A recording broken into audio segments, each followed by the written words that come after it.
Okay, today we look at solving quadratic equation by method of completing the square, and we have this example here. So the first step is to make the coefficient of x squared to be 1. Okay, and to do that we need to divide this equation by 3, both sides by 3.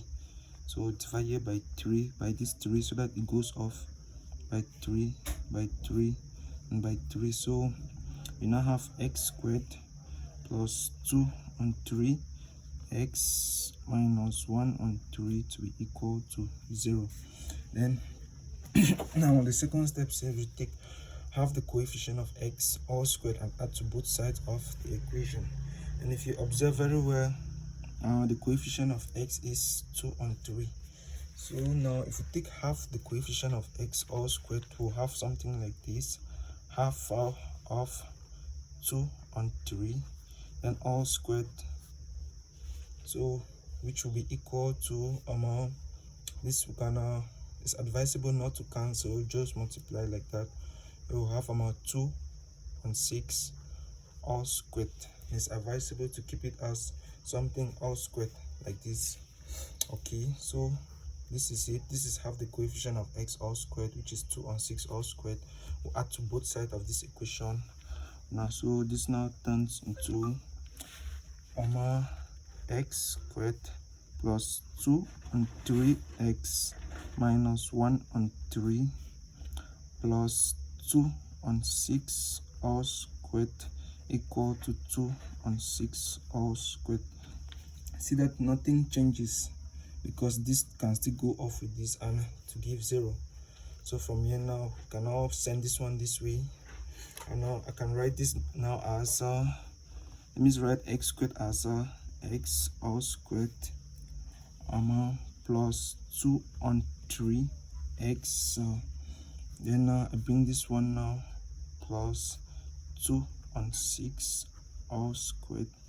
Then I don't carry this term now to the right to be equal, so now becomes positive 1 on 3 plus 2 on 6 all squared. Okay, now the simpler way to identify this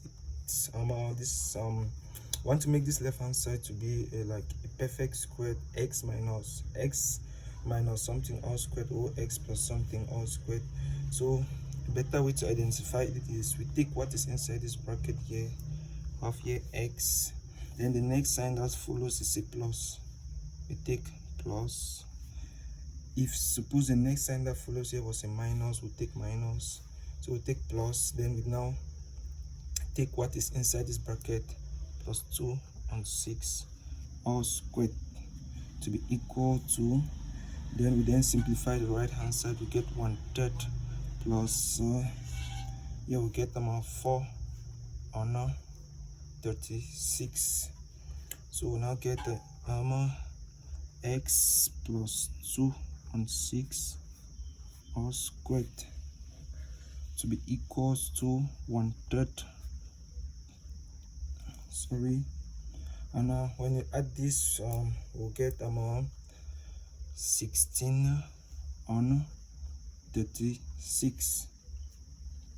So now from here we then take square root of both sides to eliminate these 2 up here. We'll get x plus 2 on 6 to be equals to, get square root of this is plus or minus square root of 16 on 36. So okay, so we now have x plus 2 on 6 to be equal to plus or minus, this is the same as square root of what is above divided by square root of what is below, which is plus or minus 4 on 6. So we'll now send this one this way. We get our x to be equal to plus or minus 4 on 6 minus 2 on 6. That is, we bring this way. So now have our x to be equal to, take the positive sign first, we can have plus 4 on 6 minus 2 on 6, or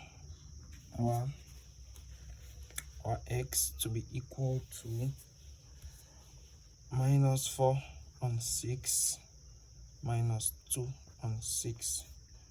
So this can be equal to, so we have the denominators to be the same. We just subtract the numerators and maintain what is under.